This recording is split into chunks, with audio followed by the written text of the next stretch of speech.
Hello, good morning everyone. कैसे हो आप सब लोग? आई होप आप सब लोग ठीक होंगे और मेरे चैनल में आपका स्वागत है। तो मैं उठ चुकी हूँ 6 बजे और आजकल मैं 6 बजे से पहले नहीं उठती हूँ क्योंकि मेरा रूटीन कुछ ऐसा ही बन गया है। क्योंकि मेरी बेटी मेरे साथ ही उठ जाती है, चाहे मैं 5 बजे उठूँ या 4 बजे, तो इसलिए कोई फ़ायदा नहीं होता है जल्दी उठने का, इसलिए वो उसी टाइम पे उठती है। तो मैंने सोचा कि क्यों फिर उसको ज़्यादा वो किया जाए, फिर वो मेरे साथ लगी रहती है, इतनी जल्दी उठ जाती है, तो इसलिए मैं जल्दी नहीं उठ रही हूँ कुछ दिन पहले। और मेरी थोड़ी तबीयत भी ख़राब चल रही है, लेकिन हाँ पहले से बेहतर है। और मैं आ चुकी हूँ किचन में, सुबह सुबह किचन की कर रही हूँ सफाई। और देखिए, हाउसवाइफ़ के लिए सबसे पहले जो होता है ना, सबसे पहले होती है किचन। किचन का रख रखाव बहुत ज़्यादा ज़रूरी होता है, क्योंकि सफाई बहुत ही ज़्यादा इंपॉर्टेंट होती है सुबह की शुरुआत के लिए। और किचन साफ़ करने के बाद में मुझे एक ख्याल आ रहा था कि मैं इस तरह से ब्लॉग बनाती हूँ तो बहुत सारे लोग जो हैं बहुत पसंद करते हैं, कुछ लोग हैं जो पसंद नहीं करते हैं। तो और बहुत सारे लोगों के मन में एक सवाल चलता है कि मैं स्टडी करती हूँ और ब्लॉग भी बनाती हूँ तो क्यों आई हूँ। तो फ्रेंड्स, मैं इसलिए आई हूँ क्योंकि मुझे लगता है कि जो भी हाउसवाइफ़ है, जो भी लड़की है, स्पेशली सारी जो भी लड़कियाँ हैं, तो उनको अपने पैरों पर हमेशा खड़ा रहना चाहिए और तभी शादी करनी चाहिए। मेरा मानना है, देखिए हमारे से तो नहीं हो पाया था, हमारी मम्मी पापा ने नहीं समझा था हमको कि चलो कुछ कर ले तभी शादी करें। हाँ, मैं शादी से पहले जॉब करती थी प्राइवेट, लेकिन मैं ये कह रही हूँ एक फ्यूचर होना चाहिए, एक लाइफ में आपकी सेटिंग होनी चाहिए, क्योंकि तभी आपको फील होता है कि हाँ हम कुछ कर रहे हैं, हम किसी दूसरे पर डिपेंड नहीं हैं, हमें किसी की ज़रूरत ना पड़े, किसी के आगे हम हाथ ना फैलाएं, इसलिए लड़की को मजबूत होना पड़ता है। तो मेरा ये मानना है कि अगर आप कुछ भी करती हैं तो मैं अपना एक्सपीरियंस शेयर करती हूँ, जो भी मैं फ़ील करती हूँ, जो भी मैंने एक्सपीरियंस किया है शादी के बाद, जॉब छोड़ने के बाद में। तो अगर आप अपने पैरों पर खड़ी होती हैं तो ये बहुत अच्छी बात है। लोगों के सामने आपको झुकना नहीं पड़ेगा, लोगों के सामने आपको हाथ नहीं फैलाने पड़ते हैं, तो ये बहुत बड़ी बात हो जाती है। दूसरी बात ये है कि मैं ब्लॉग इसलिए भी बनाती हूँ क्योंकि एक माइंड सेट हो जाता है, एक माइंड में जो बहुत सारी चीज़ें चलती हैं वो नहीं चलती हैं, और मैं उन लोगों को लिए ब्लॉग बनाती हूँ जो मेरा ब्लॉग पसंद भी करते हैं। उनको ऐसा तो एहसास भी है कि चलो कुछ तो कर रही है और मैं अपनी लाइफ में आगे बढ़ना चाहती हूँ, मैं अपनी लाइफ में कुछ करना चाहती हूँ। और यूट्यूब पे आने का पर्पज़ सबको पता है होता है, क्या पर्पज़ होता है कि कुछ करना है, जुनून है, एक आदत सी है। और स्टडी करके मैं अपने ब्लॉग में स्टडी मोस्ट करती हूँ कि अगर आप स्टडी कर रहे हो तो आपको किन बातों का ख्याल रखना होता है, किन चीज़ों का ख्याल रखना होता है। फ़िलहाल तो मुझे बहुत ज़्यादा गुस्सा इसलिए भी आ रहा है क्योंकि इतना कैंपेन चलाने के बाद में भी हम लोगों का कुछ भी रिजल्ट नहीं आया है। यूपी में जॉब अब मुझे नहीं लगता आएगी अब जॉब, क्योंकि देखिए हर बार यही होता है कि फुल वैकेंसी फुल मतलब भरी हुई है, कोई जगह खाली नहीं है। तो फिर जगह खाली नहीं है तो फिर इतना सारे एक टीचर क्यों है एक स्कूल में?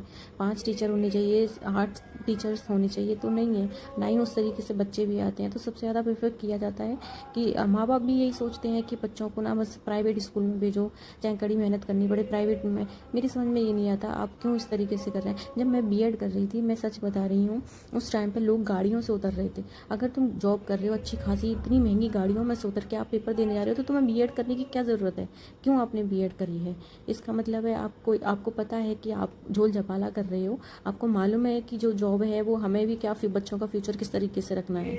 आप लोग इस तरीके से कर रहे थे। जब मैं सच बता रही हूँ, उस टाइम पे मुझे बड़ा दुख हुआ था, इतना दुख हुआ था कि जो लोग एक्चुअल में टीचर बनना चाहते हैं उनको ना लेकर के लोग इस तरीके से टीचर बन जाते हैं। जो उन्होंने क्यों? क्योंकि सिर्फ टीचर जॉब में आराम होता है, इसलिए उन्होंने ये समझकर जो है टीचिंग का फॉर्म भर देते हैं। तो बड़ी दुख की बात है कि लोग इस तरीके से टीचिंग लाइन को पता नहीं क्या समझ के रखा है उन्होंने, और इस तरीके से अपनी लाइफ में भी कर रहे हैं। अगर आपको मालूम है कि मैं एक मेडिकल लाइन में हूँ और मेडिकल में अच्छा खासा कमा सकता हूँ, बस एक थोड़ी मेहनत ही ज़्यादा करनी पड़ती है, उसके चक्कर में आपने टीचिंग लाइन चुनी है, वो भी कर रहे हैं और अब आप बीएड बीटीसी भी कर रहे हैं साथ में। तो ऐसा मत करिए। जो लोग एक्चुअल में टीचर बनना चाहते हैं उनका भविष्य मत छीनो उनसे।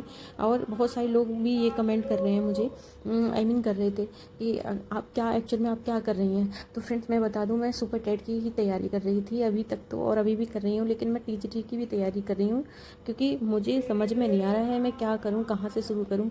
और मैं जब करती हूँ, सच बता रही हूँ, मुझे बहुत ज़्यादा बुरा लगता है कि कुछ रिजल्ट आता है नहीं किसी चीज़ का। हम इतनी मेहनत कर रहे हैं, फिर इतना, आपको पता है हाउसवाइफ की लाइफ लाइफ कितनी ईजी तो होती नहीं है, कितना काम होता है।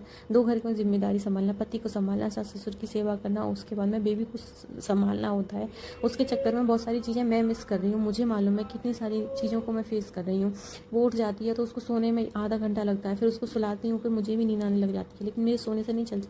सारे घर के सारे काम करने पड़ते हैं। सुबह उठती हूँ, चाय नाश्ता सब्जी रोटी सब बनाती हूँ, झाड़ू पोंछा कपड़े बर्तन धोना सब कुछ करती हूँ। उसके बाद में मुझे टाइम मिलता है, मैं 12-1 बजे फ्री होती हूँ। उसके बाद से मैं पढ़ाई करती हूँ उतनी देर जितनी देर मेरी बेटी सो रखी होती है उतनी देर मैं पढ़ाई करती हूँ। उसके बाद में अगर वो जग जाती है तो मुझे छोड़ना पड़ता है। उसके बाद में भाई फिर दोपहर हो जाती है, दोपहर में फिर चाय बनाती हूँ मैं, फिर चाय बनती है, दोपहर में खाली चाय बनती है। उसके बाद में 4 बज जाते हैं, 4 बजने के बाद में मैं चाय बनाती हूँ, नाश्ता बनाती हूँ, उसी में 5 बज जाते हैं मुझे। 1 घंटा उसी चीज़ में हो जाता है, क्योंकि नाश्ता जल्दी नहीं बनता है यार। कुछ भी चीज़ कर लो आप, कैसे भी कर लो, फिर भी तुम्हारा टाइम तो हो ही जाता है। उसके बाद में मुझे 5 ऐसे यूँ बच जाते हैं 5। उसके बाद में 1 घंटे में चलो ठीक है कुछ चाय वाय पीते हैं हम लोग, फिर 6 बजे से फिर नाश्ता वो सॉरी खाने डिनर की तैयारी हो जाती है। 6 बजे से 8 बजे तक मैं खाना बना के फ्री होती हूँ, और कभी कभी 8:30 बज जाते हैं मुझे खाना बनाते बनाते। क्यों? उस बीच में मुझे खाना भी बनाना होता है, उस बीच में मुझे बेटी को संभालना भी होता है। उसके बाद में 9 बजे के बाद में मैं फ्री हो जाती हूँ। फिर बस खाली बर्तन रह जाते हैं और खाना पीना रह जाता है कि लोग किस तरह से खाना खा रहे हैं। कोई बाद में खा रहा है, कोई 10 बजे खा रहा है, उस तरीके से फिर बर्तन रह जाते हैं। फिर भी मैं इतने बर्तन साफ़ कर देती हूँ कि ज़्यादा सुबह मुझे प्रॉब्लम ना आए। लेकिन फिर भी मैं जब सुबह उठती हूँ तो मुझे कुछ ना कुछ बिखरा नज़र आता है। इतना सेट करने के बाद में कोई ना कोई काम बिगाड़ देता है। फिर मैं सुबह उठती हूँ, फिर वो सारे बर्तन साफ़ करती हूँ, किचन साफ़ करती हूँ। इतनी सारी चीज़ों के बाद में भी मैं 1 घंटा 2 घंटा पढ़ाई के लिए निकालती हूँ, क्योंकि मुझे मालूम है मेरा फ्यूचर अब कुछ रहा नहीं है। मैं अपनी ज़िंदगी में आगे बढ़ना चाहती हूँ, आगे कुछ करना चाहती हूँ। अगर मुझे ऐसा ना करना होता तो मैं यूट्यूब पे भी नहीं आती। ये सबको पता है मैं यूट्यूब पे क्यों आई हूँ, क्योंकि मैं अपनी लाइफ में कुछ करना चाहती हूँ, अपने दम पे जीना चाहती हूँ। चाहे मैं 2 रुपये कमाऊँ, लेकिन अपने दम पे कमाऊँ। मैं किसी के सामने हाथ नहीं फैलाना चाहती। मैंने हाथ बहुत फैला लिए, लेकिन अब मैं किसी के सामने हाथ नहीं फैलाना चाहती हूँ। तो मैं सबसे भी यही बोलती हूँ, जो भी हाउसवाइफ हैं, जो भी आप लड़कियाँ स्टडी कर रही हैं, साथ में आप अपने आप को मजबूत रखो। चाहे कैसे भी हालात हो, अपने आप को मजबूत रखोगे, अपने आप में सही रहोगे तो आप आगे बढ़ोगे। मैं जानती हूँ कि मैंने अपनी ज़िंदगी में किस तरह से पेट काट काट के मैं वो दिन भी नहीं भूलती जब मेरे यहाँ पे खाने के लिए नहीं था कुछ भी। तो उस टाइम पे भी बहुत स्ट्रगल किया है हम लोगों ने। मैं यूट्यूब पे ज़्यादा इसलिए नहीं बोलती हूँ क्योंकि सही नहीं है। बाद में मुझे बहुत सारे लोग कमेंट करते हैं अजीब तरीके से। देखिए, जो पल गुजर गया है मैं उस बारे में बहुत ही कम बात करना चाहती हूँ, लेकिन ये है कि अब जो भी है सब बढ़िया है। पहले की लाइफ बहुत अलग थी मेरी और अब की बात अलग है। तो प्लीज़ मुझे सपोर्ट करिएगा। Bye bye.